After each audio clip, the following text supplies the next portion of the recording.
हरियाणा के मुख्यमंत्री मनोहर लाल की दूरदर्शी सोच और कुशल नेतृत्व का ही असर है कि प्रदेश सरकार सूबे के किसानों का भरपूर ख्याल रख रही है ताकि हरियाणा के अन्नदाताओं की आमदनी एक नहीं, दो नहीं बल्कि कई गुना बढ़ाई जा सके। इसी कड़ी में कृषि एवं किसान कल्याण मंत्री जेपी दलाल निरंतर प्रयास कर रहे हैं और इन्हीं प्रयासों की वजह से किसानों को अपनी उपज के लिए मार्केटिंग मंच तैयार करने में बड़ी सफलता मिली है, जिसके तहत हाल ही में हरियाणा राज्य कृषि विपणन बोर्ड ने पंचकूला में 6 राज्यों के कृषि मार्केटिंग बोर्ड की बैठक का आयोजन किया, जहां कई अहम मुद्दों पर विचार विमर्श किया गया, जिसका उद्देश्य किसानों की आय को बढ़ाना है।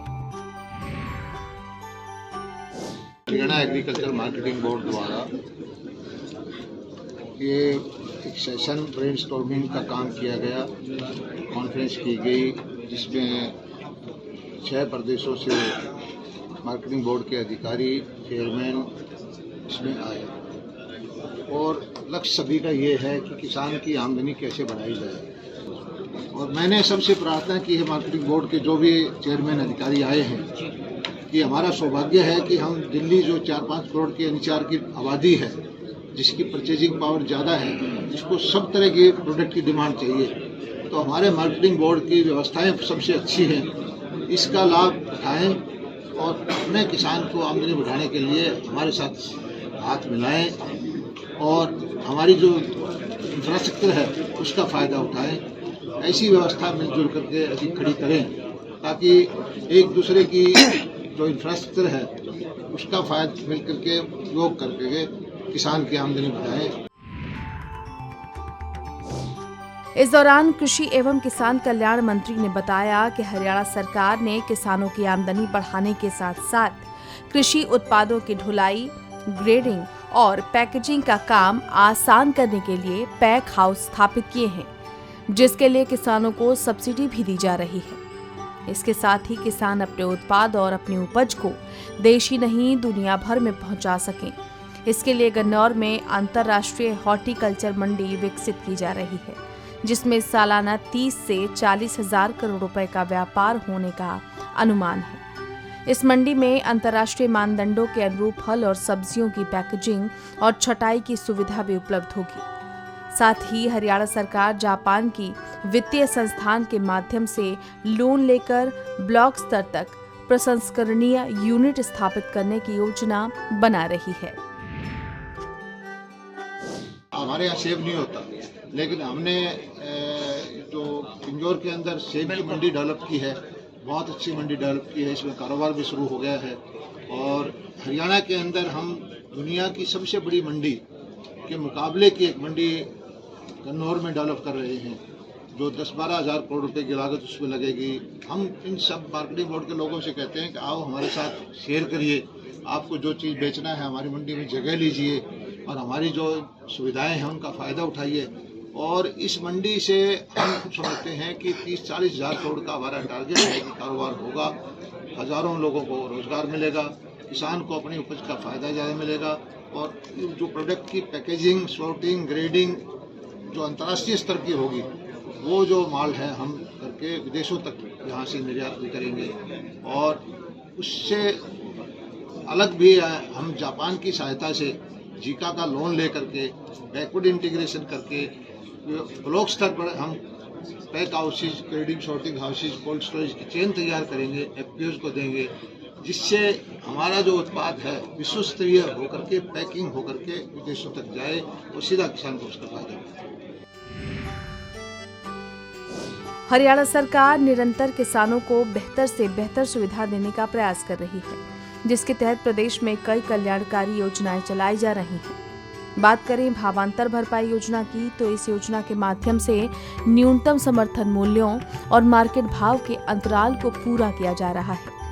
इसके अलावा मेरी फसल मेरा ब्यौरा पोर्टल पर अपना पंजीकरण करवा रहे हैं ताकि परंपरागत धान और गेहूं जैसी फसलों से उनका रुझान बागवानी के साथ साथ दूसरी वैकल्पिक फसलों की ओर बढ़ा है। हरियाणा सरकार हर रोज नए नए नवाचार कर रही है और हमारी कोशिश ये है कि जो बेस्ट से बेस्ट इंफ्रास्ट्रक्चर हम हरियाणा के किसानों को दें और फसलें भी हम सबसे ज़्यादा खरीदते हैं।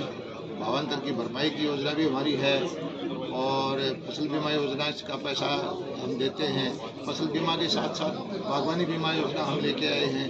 और जो सब्जियों के भाव गिर जाते हैं, किसान की कभी 2 रुपये 4 रुपये प्याज बिकता है, कभी 2 रुपये 4 रुपये टमाटर बिकता है। अगर सारा देश में जिस वक्त 4 रुपये बिकता है उस वक्त देश में 40 रुपये भी बिकता होता है। सिर्फ लॉजिस्टिक की बात है, आपस में तालमेल करने की बात है। अगर ये चीज़ें डेवलप कर लें, हम आपस में साझा एक इंफ्रास्ट्रक्चर तैयार कर देंगे, मैं समझता हूँ इसमें सारे देश प्रदेश की सरकारें इसमें हिस्सा लेंगी। यही वजह है कि परंपरागत खेती को त्याग कर हरियाणा के किसान आधुनिकता और प्राकृतिक खेती को अपना रहे हैं, जिससे प्रदेश के किसान खुशहाल और प्रगतिशील किसान बन रहे हैं। ऐसे ही एक प्रगतिशील किसान राकेश कुमार हैं, जो करनाल के गांव पठेड़ा में कई साल से खेती कर रहे हैं। प्रगतिशील किसान राकेश कुमार बताते हैं कि वो पहले परंपरागत खेती के तहत धान और गेहूं की खेती करते थे, लेकिन उसमें आमदनी ज्यादा नहीं होती थी, जिसके बाद उन्होंने बागवानी को अपनाया और सब्जियों की खेती शुरू की। फिलहाल वो मूली, गाजर और गोभी जैसी सब्जियों का उत्पादन कर रहे हैं। मेरा नाम राकेश कुमार, सन्नोप श्री बाबूराम, गांव पटेड़ा, तहसील इंद्री, जिला करनाल का रहने वाला हूं। मैं काफ़ी सालों से खेती करता हूं।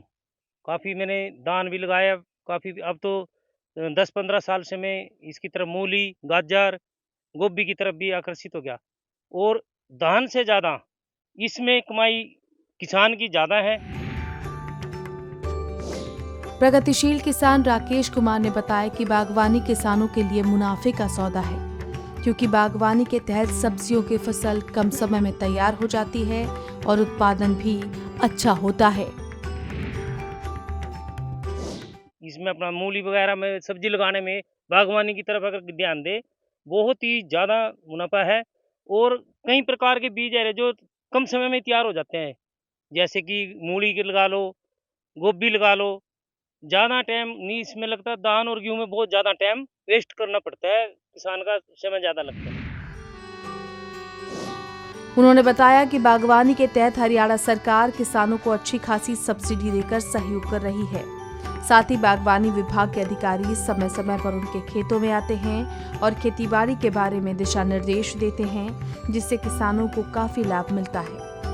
उन्होंने बताया कि प्रदेश सरकार कई कल्याणकारी योजनाएं चला रही है, जो बहुत ही लाभकारी है और जिनका फायदा प्रदेश के सभी किसानों को उठाना चाहिए। मेरी किसान भाइयों से अपील है, प्रार्थना है, अभी बागवानी की तरफ भी ध्यान दें। और बागवानी की तरफ सरकार का भी पूरा हुआ है, सरकार का पूरा सहयोग करती है। बागवानी जो कहते हैं, समय समय पर सरकार उनको उत्साहित करती है। और मेरी तो यही अपील है।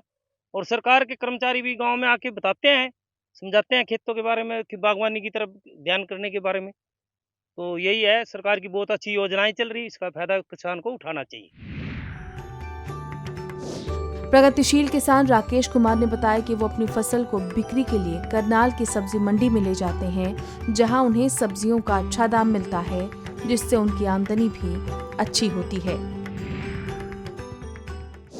बहुत फायदे हैं। एक तो कम समय में मंडी में तैयार हो जाती है, अपने आप लेके जाके बेचो। बाजार में बहुत अच्छे आड़ती लेते हैं, जैसे करनाल अनाज मंडी, सब्जी मंडी है सॉरी, उसमें आड़ती मिल के और उस पर रेट लगाते हैं, उस पर अच्छा रेट मिल जाता है। जैसे अब मेरी मूली 20 रुपये किलो चल रही है, अगर इसने भी लगाओ तो कई लाखों रुपये का 1 एकड़ में निकल जाता है। प्रगतिशील किसान राकेश कुमार ने दूसरे किसान भाइयों से अपील करते हुए कहा कि किसानों को बागवानी की तरफ विशेष ध्यान देना चाहिए, क्योंकि हरियाणा सरकार बागवानी के लिए काफी सहयोग कर रही है। सभी किसानों से मेरी यही प्रार्थना है कि बागवानी की तरफ विशेष ध्यान दें, क्योंकि इसमें सरकार की भी बहुत सहयोग करती है सरकार इसमें। और अपने अफसर हैं जो सरकार के दिशा अनुसार हुए गांव में भी आके बताते हैं।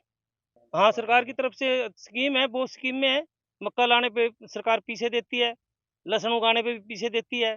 और अब जैसे कोई सिरसों का भी है तो उसमें बीज वगैरह का भी सहयोग सरकार करती है।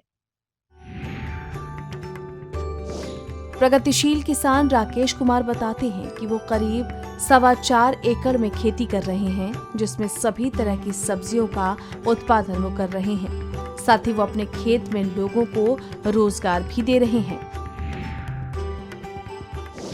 मैंने 404 एकड़ में खेती कर रहा हूँ। मैंने धान भी लगाई थी और अब मैंने 1.5-2 किला गाजर लगाया है, मूली लगाया है। अब इसके बाद धान की तरह फिर मैं गाजर लगाऊंगा और फिर मैं भिंडी और टमाटर लगाऊंगा। इसमें कम समय में इसलिए है कि कई फसलें ले लेते हैं एक साल में। धान गेहूँ तो एक 2 ही फसल होगी, इसमें बीच में कहीं ले सकते हो। रोजगार मेरे पास 10-10 मजदूर रहते हैं। आज भी मेरे पास 4-5 मजदूर लगे हैं। आपने देखे, खुद ही देखे आपने। प्रगतिशील किसान राकेश कुमार ने बताया कि वो अपने खेत में ऑर्गेनिक तरीके से सब्जियों की खेती करते हैं, जिसके लिए वो गाय के गोबर और गौमूत्र से बनी ऑर्गेनिक खाद का इस्तेमाल करते हैं, जिससे ऑर्गेनिक सब्जियां पैदा होती हैं। उन्होंने बताया कि ऑर्गेनिक सब्जियों की कीमत मार्केट में ज़्यादा मिलती है, क्योंकि ऑर्गेनिक सब्जियां हमारे स्वास्थ्य के लिए काफ़ी अच्छी होती हैं। इसीलिए किसान भाइयों को अपने खेतों में रासायनिक खाद के बदले ऑर्गेनिक खाद का इस्तेमाल करना चाहिए, जिससे खेतों का स्वास्थ्य भी बेहतर होता है। किसान और खेती के हित में मुख्यमंत्री मनोहर लाल और कृषि एवं किसान कल्याण मंत्री जेपी दलाल की सोच सकारात्मक है। इसलिए प्रदेश सरकार निरंतर किसानों को मजबूत बनाने की दिशा में अहम और ठोस कदम उठाती रहती है, जिसका लाभ पंक्ति के अंतिम पायदान पर खड़े हर किसान को मिल रहा है, जिससे प्रदेश का कृषि क्षेत्र और किसान विकसित होता जा रहा है।